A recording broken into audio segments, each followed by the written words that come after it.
অবশেষে জানা গেল কবে মুক্তি পাবে ব্যাচেলার পয়েন্ট। ইতিমধ্যে নির্মাতা কাজল আরেফিন অমি বিষয়টি ক্লিয়ার করেছেন। গতকাল তার ফেসবুক পেজে বিষয়টি ক্লিয়ার করেছেন তিনি। ব্যাচেলার পয়েন্ট সিজন 5 নিয়ে দর্শকের মনে জল্পনা কল্পনা ছিল, তবে এখনো সঠিকভাবে বলা যাচ্ছে না কে কে অভিনয় করবেন সিজন 5-এ। শোনা যাচ্ছে অনেক চরিত্র বাদ দেয়া হয়েছে, আবার অনেক চরিত্রকে যুক্ত করা হয়েছে। ব্যাচেলার পয়েন্টের ফার্স্ট লুকে আমরা দেখতে পেয়েছি কাবিলা, শিমুল, হাবু পাশাকে এবং ইতিমধ্যে জানা গেছে শুভ যুক্ত থাকবেন ভিডিও কলে, কারণ তিনি বর্তমানে কানাডায় রয়েছেন। আর কানাডায় থাকাকালীন অবস্থায় শুটিংয়ে অংশগ্রহণ করতে পারবেন না, তাই আপাতত ভিডিও কলে দেখা যাবে তাকে।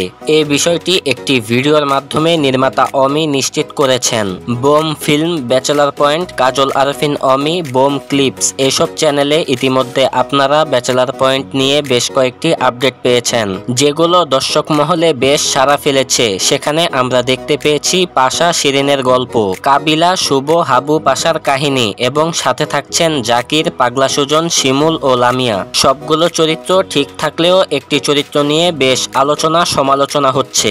একটি ভিডিওতে দেখা যায় কাবিলা কাজল আরেফিন অমিকে বলছে তার দুটি গার্লফ্রেন্ড লাগবে, ইভা এবং রোকেয়া। সবগুলো চরিত্র ঠিক থাকলেও রোকেয়া চরিত্রে কে অভিনয় করবেন? নির্মাতা কাজল আরেফিন অমি নিজেই বলেছেন ব্যাচেলার পয়েন্ট সিজন 5-এ রোকেয়া চরিত্রটিকে পর্দায় আনা হবে। এখন প্রশ্ন হচ্ছে কে হতে যাচ্ছে রোকেয়া? দর্শক মহলের একাংশ বলছে ছোট পর্দার জনপ্রিয় অভিনেত্রী তানজিম সায়রা তটিনীর কথা, তিনি হয়তো হতে পারেন রোকেয়া। তবে বিষয়টি এখনই ক্লিয়ার করে বলা যাচ্ছে না। তো বন্ধুরা, তানজিম সায়রা তটিনীকে রোকেয়া চরিত্রটি দিলে কেমন হবে কমেন্ট করে জানান। ভিডিওটি ভালো লাগলে এখনই আমাদের চ্যানেলটি সাবস্ক্রাইব করুন এবং পাশে থাকা বেল আইকনটি বাজিয়ে দিন এবং কমেন্ট সেকশনে জানিয়ে দিন আপনার গুরুত্বপূর্ণ মতামত।